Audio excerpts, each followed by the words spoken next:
आप में से बहुत से लोग ऐसे हैं कि जो अभी अभी रियलाइज हुए हैं। कुछ लोग ऐसे हैं जो थोड़े दिन पहले रियलाइज हुए हैं और कुछ लोग ऐसे हैं जो बहुत पुराने रियलाइज हुए हैं, जो कि इस चीज को समझ गए हैं कि अपनी चेतना क्या है, वो किस तरह से कार्य प्रवण होती है, किस तरह से कार्य करती है और किस तरह से हम उसको अपनाते जाते हैं। इस तरह से यहाँ तीन तरह के लोग होने के कारण मैं कुछ कुछ बातें फिर से दोहरानी पड़ेंगी और बताऊंगी, जिससे आप लोग समझ पाएंगे कि रियलाइजेशन का अर्थ क्या है, फिर रियलाइज्ड आदमी में क्या विशेषता होती है। पिछले मर्तबा भी मैंने बहुत सी बातें बताई हैं कि रियलाइज्ड आदमी की क्या विशेषता है, और आगे इसको किस तरह से हमें रियलाइज्ड स्टेट में हमें कैसे रहना चाहिए, इस तरह से तीन इस पर मैं बताऊं। इतना जरूर होना चाहिए कि इस वक्त आपने जो पढ़ा लिखा है, जहां पर भी जो कुछ भी पढ़ा हुआ है, उसको अभी भूल जाइए।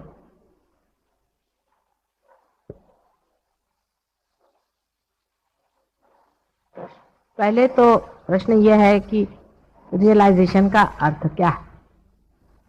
जब आप पैर पर आते हैं तो उसमें से कितने ही लोगों को कहा जाता है कि आप पार नहीं हुए, और कितने ही लोगों को कहा जाता है कि आप पार हो गए। इसका एक तो अर्थ है ही कि रियलाइजेशन का संबंध आपके बाहरी शरीर मन बुद्धि से नहीं है, किंतु किसी आंतरिक चीज से है, जो कुछ लोगों को हो जाता है और कुछ लोगों को नहीं होता। रियलाइजेशन में जब आप लोग मेरे पैर पे रहते हैं, उस वक्त जो हाथ में देखते हैं लोग, वो ये देखते हैं कि उनके ऊपर जोर से प्रवाह हाथ में आने लग जाता है, और आपको भी पैर में ऐसा लगने लगता है कि कुछ तो भी पैर में झकझक झकझक जा रहा है। अपनी चारों तरफ मनुष्य के, वातावरण के और सारे संसार की चारों तरफ चैतन्य शक्ति खेल रही, अंदर और बाहर। जैसे कि हर एक पेड़ के अंदर भी चेतना शक्ति है, उसके पत्ते में भी चेतना शक्ति है, उसके मूल में भी है, और उसी तरह से ये सारे भूमंडल पर भी चैतन्य शक्ति का वास है। चारों तरफ जैसे कोई ईथर होता है, इस तरह से ये चैतन्य शक्ति चारों तरफ चल रही है, और अंदर बाहर हर जगह उसका वास है। और वही शक्ति पूरा जो कुछ कार्य जड़ शक्ति का करने का है, करती रहती है। अब ये शक्ति हमारे अंदर कुंडली नामक, इसको की कुंडली लोग कहते हैं, कुंडलिनी कहते हैं, लेकिन कुंडलिनी एक शब्द है दिया हुआ। हालांकि परमात्मा ने किसी भी चीज को अर्थ ही दिया है और शब्द तो दिया नहीं है, जैसे किसी का नाम दिया नहीं, पर मानव ने दिया हुआ नाम इसका कुंडलिनी। कुंडलिनी नाम की शक्ति, कुंडलिनी नाम की शक्ति हमारे अंदर रीढ़ की हड्डी के नीचे जो त्रिकोणाकार अस्थि है, उसमें स्थित है। उसके बारे में अभी मैं एक आर्टिकल निकालने वाली हूँ शक्ति में, तो आप उसके सारे डिटेल्स पढ़ लीजिएगा, और उसके साइंटिफिक नाम जो कुछ है वो भी आप जान लीजिएगा, और आप में से बहुत से लोग उसको जानते भी। अब आपका चित्त जो है,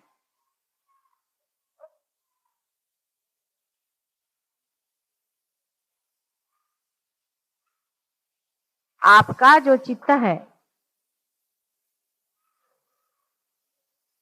जब आप साधारण मानव रहते हैं तो शरीर, बुद्धि और मन तीनों में रहता है, और आप खोजते रहते हैं उस चीज को जिससे आप आनंद पाए। जब आप उस चैतन्य शक्ति से एकाकार होते हैं, कुंडलिनी के जागृति से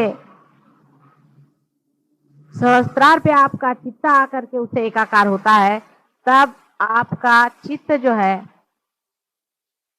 अपनी कुंडलिनी पर जाता है।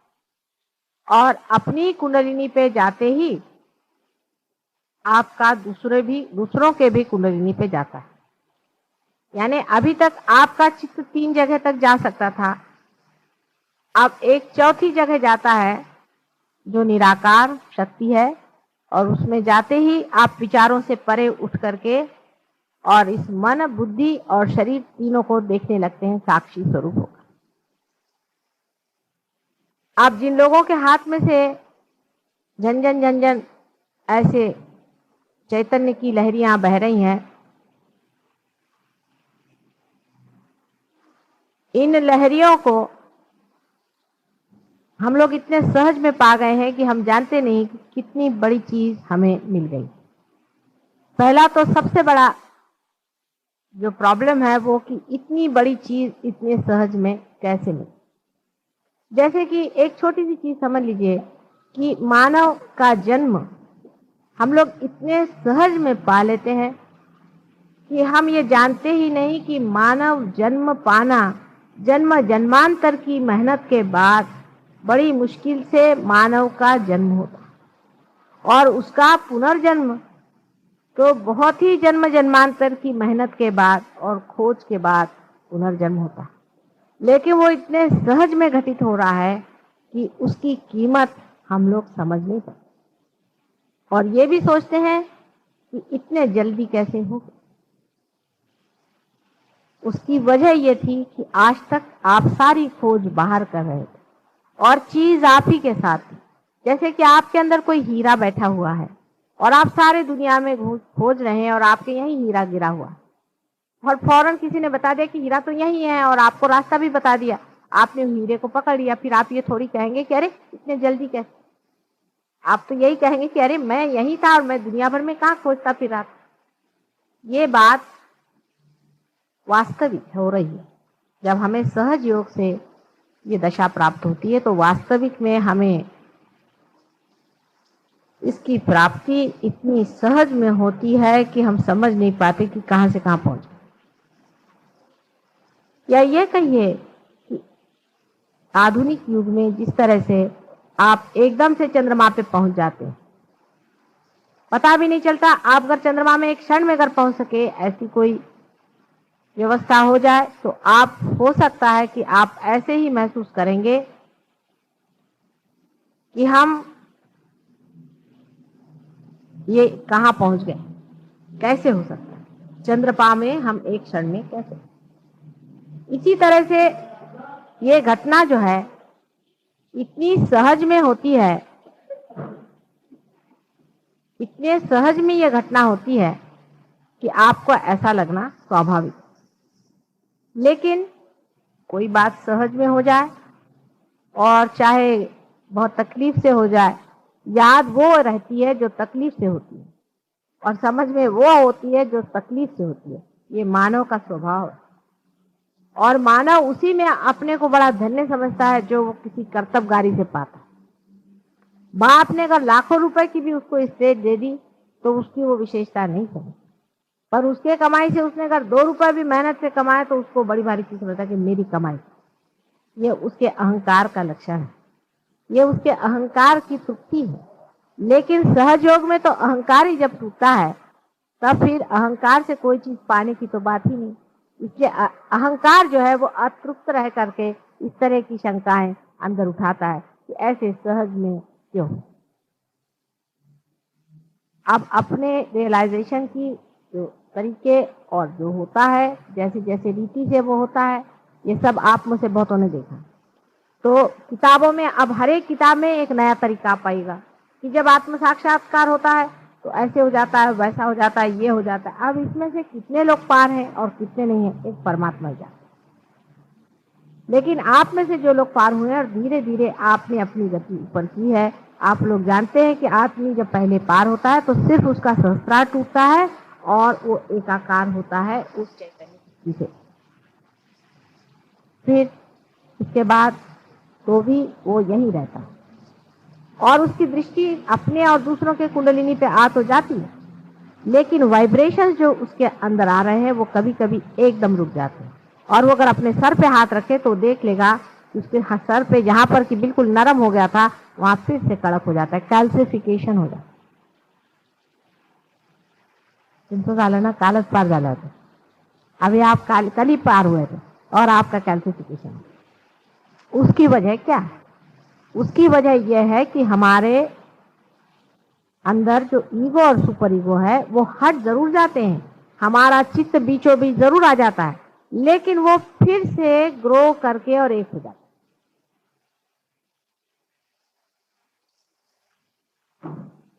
वो फिर से ग्रो करके एक हो जाता है।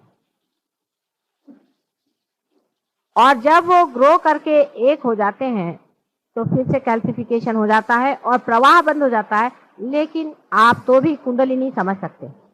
वो कैसे कि आप उसके बाद अगर ध्यान में आए और मेरी ओर हाथ करें तो आपको लगेगा कि ये हाथ पकड़ के, अभी पुष्पा ने मुझे आके कहा कि मेरे ये अंगूठा पकड़, ये पार है।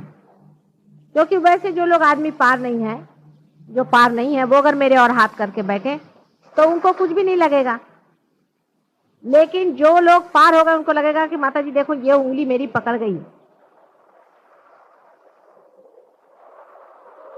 को ऐसा लगेगा कि ये उंगली मेरी पकड़ गई है, या ये उंगली मेरी पकड़ गई है, इसमें नहीं आ रहा है, इसमें आ रहा है। उसमें से जो जानकार लोग होंगे वो समझ जाएंगे कि कौन से उंगली का इशारा, कौन से चक्र। अब ये कोई कपोल कल्पित नहीं है, दिमागी जमाखर्च से इस बात का पता नहीं लगा। मैंने तो बताया नहीं, क्योंकि मैं अगर इसको बताती तो सब लोग ये कहते कि माता जी यूं ही उड़ा रहे। मैंने कहा तुम ही देखो। तो जब उन्होंने ऐसे हाथ रखा और जब उनकी ये उंगली जलने लग गई तो मैंने कहा कि अच्छा इनके नाभि चक्र पे तुम हाथ रख के देखो, तो नाभि चक्र चल रहा। अपने अंदर आंख बंद करके देखो तुम्हारा कौन सा चक्र चल रहा है, तो नाभि चक्र चल रहा है। और जब हाथ तुमने उनके ओर किया तो कौन सी उंगली चल रही? ये उंगली चल रही। इसका मतलब ये उंगली नाभि चक्र का साक्षात, और सबकी यही उंगली पकड़ी जाएगी उस आदमी। तो निर्विवाद ये बात है कि इस पर किताब चाहे कुछ भी लिखे, जिस तरह से जो होता है वैसा ही होता है। अभी कल ज्ञानेश्वर जी को लेकर के एक साहब मुझसे भिड़ रहे थे बहुत ज्यादा। ज्ञानेश्वर जी आज होते तो उनसे हम ही बात कर लेते।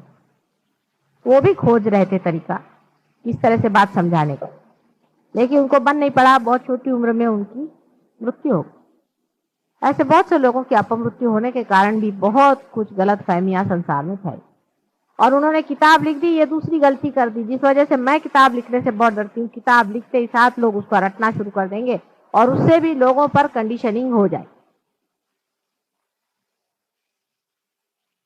तो अब इसमें क्या होता है क्या नहीं होता है, वो बिल्कुल आपको ऐसा सोचना चाहिए कि हर मिनट हमें नया एक अनुभव, ये नई चीज है, हम नए आदमी, नया ही है सब कुछ, नए से ही जानना है, हम नए होकर के बैठे। जैसे छोटा बच्चा बचपन से एक एक शब्द सुनता है और उसको रट लेता है, एक एक बात देखता है उसको समझ लेता है। इसी तरह से आप लोग जो इस नए लोक में, इस दिव्य लोक में जो आए हुए हैं, तो उसकी दिव्यता को समझना से इसकी दृष्टि और होनी चाहिए। यह बड़ी विशेषता है कि इसका नाम दिव्य लोक रखा है। मैं जाती थी तो इसका नाम पढ़ के मुझे बड़ा लगता था कि किसी बड़े सोचने वाले आदमी ने नाम रखा हुआ, कितना सुंदर नाम, दिव्य लोक। मुझे क्या पता था कि परमात्मा सारी व्यवस्था यहीं कर देंगे और भाटिया साहब इतनी मेहरबानी कर देंगे हमारे ऊपर। बहुत ही सुंदर जगह है। तो जिस दिव्य लोक में आप उतरे हुए हैं उसकी दिव्यता को जानने के लिए आपको सोच लेना चाहिए कि ये सब नवीन है, नाविन्यपूर्ण है, इसमें सारा ही नवीन अनुभव है। कहीं लिखा हुआ घिसा पिटा जो दूसरों ने अनुभव किया है वो नहीं है, हमें जो अनुभव करने का वो है। इसलिए एकदम नया, नूतन, बालक जैसे होता है ऐसे आप एकदम नए स्वरूप में से उतरिए। पहली जरूरी है कि आप इसमें नवीनतम बातों के और ध्यान दें। सब नवीन है। आज तक ऐसा कहीं भी अनुभव किसी ने किया नहीं। इतने जोरों में ये एक्सपेरिमेंट कभी भी सक्सेसफुल कभी भी संसार में नहीं हुआ, क्योंकि मैं भी इस संसार में बहुत बार आ चुकी हूँ और इस कार्य को करने का मैंने बहुत बार प्रयास किया। पहली मर्तबा इस जन्म में ये कार्य सफलीभूत हुआ। इसलिए सब में थोड़ा थोड़ा अधूरापन जो रह गया है उसको आपको पूरा करना है। आप उसी अधूरेपन को कंप्लीट करने के लिए आए हुए, किसी को आप गिराने या घटाने नहीं आए, लेकिन उसमें जो कुछ थोड़ा बहुत अधूरापन रह गया है उसको आप पूरा करने के लिए। अब आप सोचिए कि एक नए जमाने के, नए विस्तार के एक नए लोग आप, और सारे संसार के लिए आपको मार्गदर्शन कर,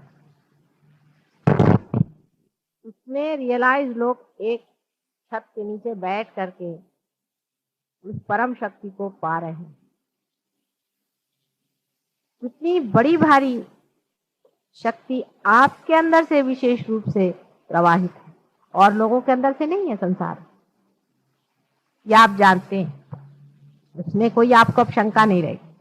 जिनको थोड़ी बहुत शंका है इसका कारण ये कि वो अभी अभी पार हुए, इसलिए थोड़े दिन में उनको भी नहीं रहेगी।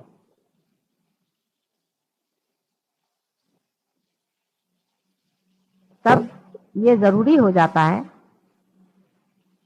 कि आप अपनी विशेषता को समझें। सबसे बड़ी विशेषता आपकी यह है कि आपको एक फोर्थ डायमेंशन आ गया है। कौन सा फोर्थ डायमेंशन आ गया? आ गया। कौन सा फोर्थ डायमेंशन आ गया? जो चैतन्य शक्ति आपके अंदर प्रवाहित है उसमें आप खड़े हुए हैं। अब आप इसमें से उसमें कैसे जा सकते हैं, ये बड़ा महत्व का पॉइंट है, आप समझिए।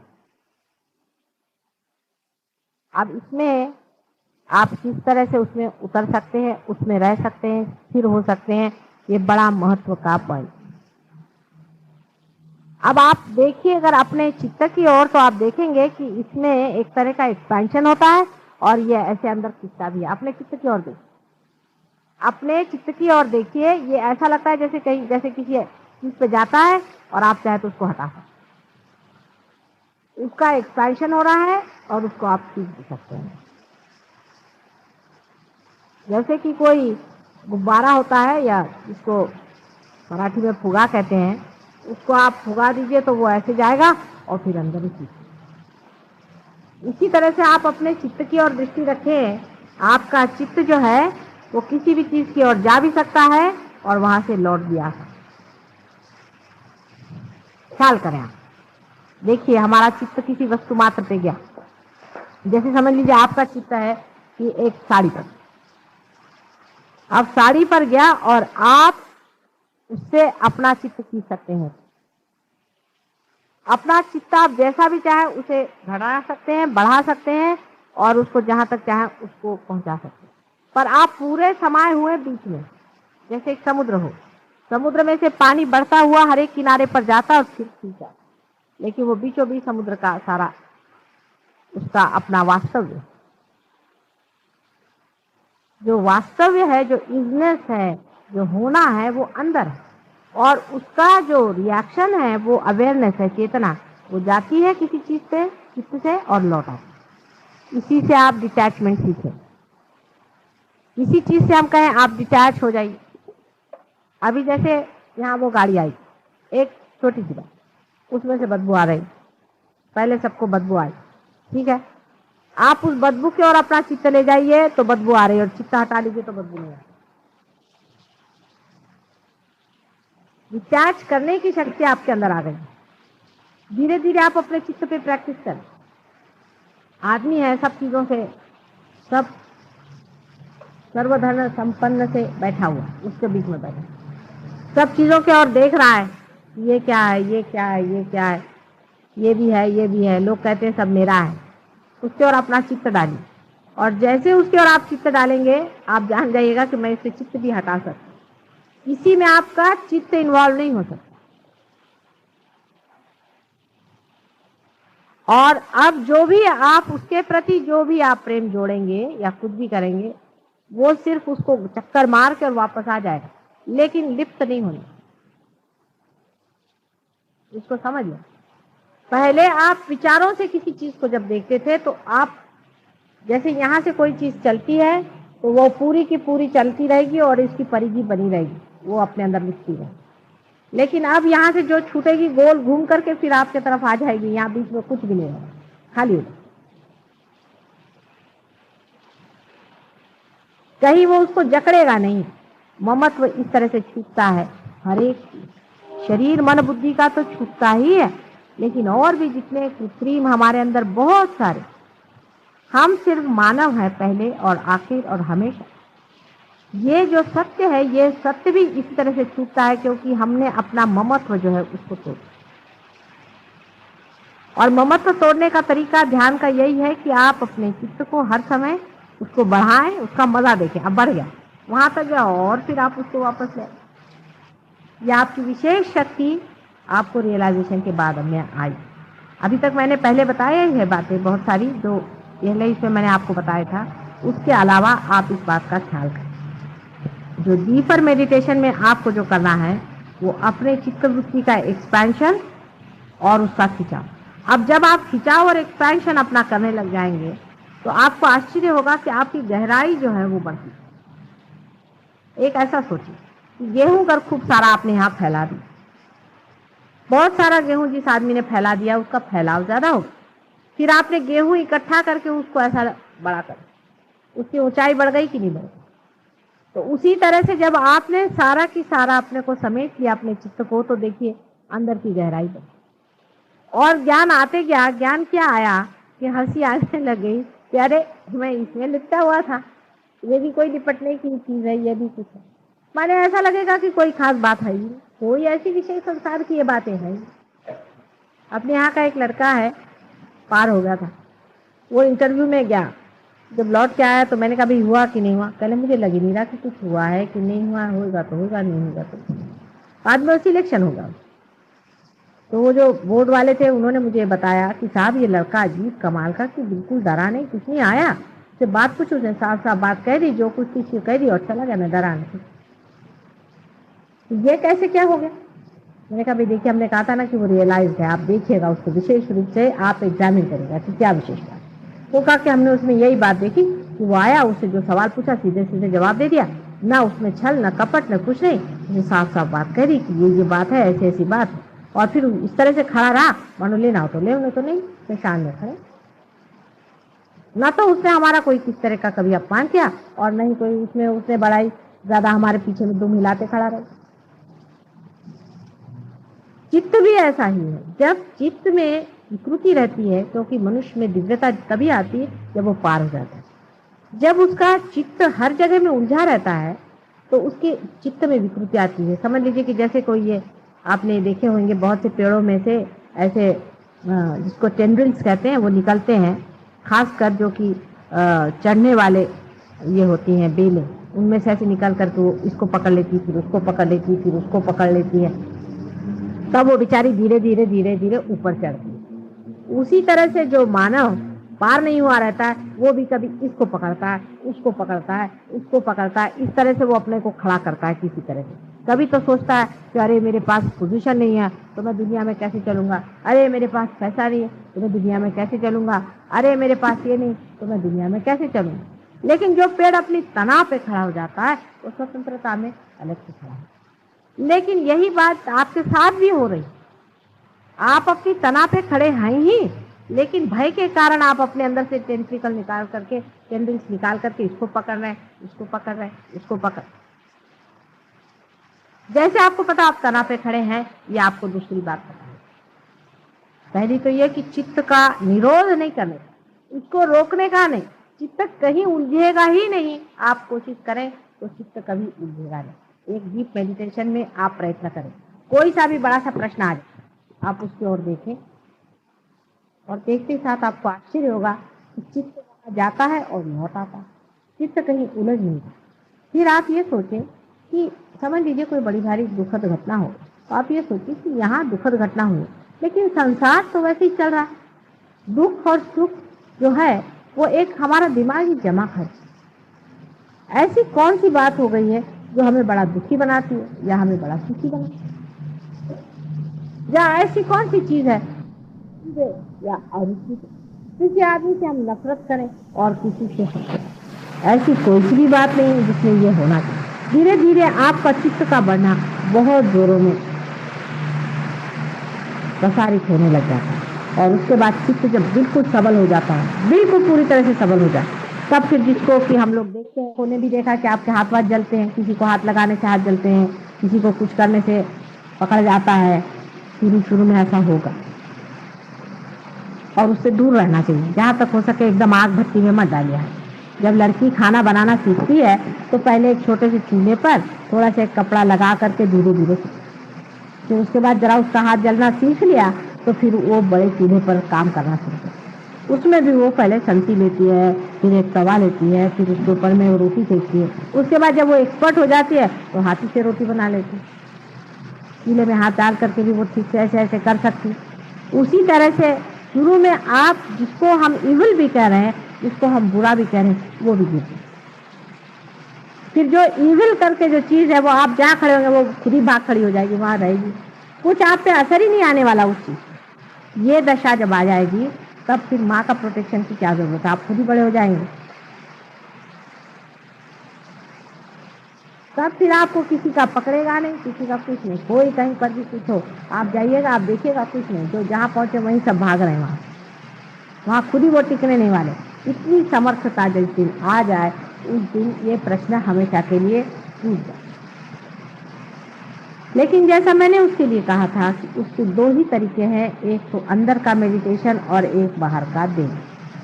अब अपने आप से हाथ से चीज जा रही है, पहले तो कहते हैं कि भाई अच्छा कर्म करो, अच्छा करो बुरा करो, अच्छा और बुरा ये भी मनुष्य का विचार होगा। जब कर्म अकर्म हो जाए, माने कर्म की भावना ही नहीं रहे कि हम कर्म कर रहे हैं, जैसे सूर्य की रोशनी है, वो कौन सा कर्म कर रहा है, वो अकर्म में है, लेकिन कर्म तो हो रहा है उसके हाथ। जिस वक्त में पूरी तरह से अकर्मता आ जाए, माने हाथ में से चीज बह रही है और हो रहा है, तो जो कुछ भी अपने अंदर कर्म पहले के इकट्ठे हुए हैं, जिसको कहते हैं कि कर्म फल आपको भोगना पड़ेगा। बहुत से लोग बीमार आते हैं, माता जी हमारे कर्म के फल है, आप क्या ले लीजिएगा, हमने कहा ले लेंगे, कोई चिंता की बात नहीं। गंगा जी में आए तो धुल जाना ही चाहिए सब चीज।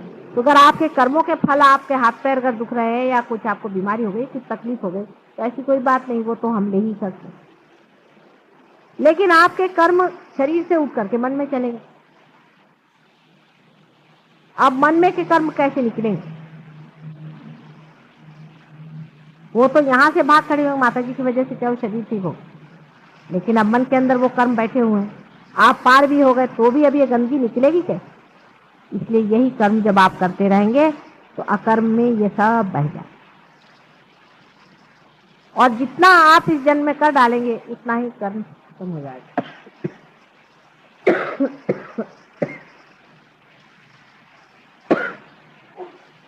धीरे धीरे जब कर्म करते जाइएगा, इस तरह से निकलते जाइएगा, आपके अंदर की पूरी सफाई हो जाने के बाद अंदर में वही सम्यक भाव, जिसमें रुचि अरुचि आदि कुछ भी नहीं रहेगा। आप बैठे हैं, खाने को मिल गया खा लिया, नहीं मिला तो नहीं। कोई भी आप काम करें, आप एग्जीक्यूटिव हैं, आप कुछ भी दुनिया भर की चीज है, आप अपना उसी का काम कर रहे हैं जो परमात्मा का। आप खुद का कोई काम नहीं कर, उसी का काम आपके हाथ से हो रहा है और आपको पता नहीं चला। जैसे सूर्य है वो अपनी रोशनी दे रहा है, चंद्रमा जो है वो सूर्य की रोशनी अपने अंदर लौटा रहा है, ये समुद्र है इसको ये चढ़ रहे हैं उतर रहे हैं, अपने अंदर से बादल भेज रहे हैं, इनके सब कर्म हो रहे हैं, लेकिन कोई भी ये नहीं सोचता है कि हम कुछ कर रहे हैं। पेड़ हैं, पेड़ों में से फल निकलते हैं, फलों में से बीज निकलते हैं, फिर उसमें से पेड़ निकलते हैं, कितने बड़े कार्य में लोग संलग्न हैं, लेकिन इनको किसी को लगता नहीं कि हम कुछ कर, सब आराम से चला हुआ। सिर्फ मनुष्य में ही प्रश्न हो गया है, वो लोग तो सब हारमोनी में है, हम लोगों में प्रश्न हो गया है, क्योंकि मनुष्य के अंदर परमात्मा ने ही खास कर अहंकार का वरदान दिया कि जिससे हम उसे जाने। लेकिन अहंकार को मारने से मरता नहीं, ये हम लोगों ने देखा हुआ, इसलिए वो अपने आप जैसा छूट जाए वही तरीका सहयोग का है, वो अपने आप छूट जाता है, वो भी आपने देखा। लेकिन करना क्या चाहिए कि अपने हाथ से जितना भी कर्म हो सके करें, और दूसरा है डीप मेडिटेशन में आप, जब तक आपकी वो दशा नहीं आ जाती जहां कुछ बुराई और अच्छाई नहीं रह जाती। आपने मुझे देखा, मैं कहीं भी जाती हूँ, मुझे ना तो कोई नेगेटिविटी पकड़ती है, ना मुझे कोई भूत पकड़ता है, ना मेरी उंगली पकड़ती, ना हाथ में, हर समय वैसा ही प्रवाह रहता है। अगर आप लोगों को अगर मेरे सर से कुछ गर्मी लगे, इसका मतलब है आप ही के अंदर कुछ न कोई दोष आ गया। ये इसका सामने, आपके सामने उदाहरण, मैं भी आप जैसी ही हूँ ना, लेकिन आपके सामने उदाहरण। इसी तरह से जब आप भी हो जाएंगे कि जिसमें ना तो कोई शैतान रह जाएगा, ना कोई बुरा रह जाएगा, जो आपके सामने आएगा वो आपके प्यार में घुलना ही चाहिए, और नहीं घुले तो वो भाग जाए, ऐसी चीज दिन दशा आएगी, उस दिन फिर आपको इस प्रोटेक्शन की जरूरत नहीं रहेगी। और प्रोटेक्शन के बहुत सारे तरीके आप ही लोगों ने ढूंढ के निकाले। उसमें से कुछ तरीके जो हैं, आप चाहे तो ये लोग बता सकते हैं आपको, कोई भी उत्तर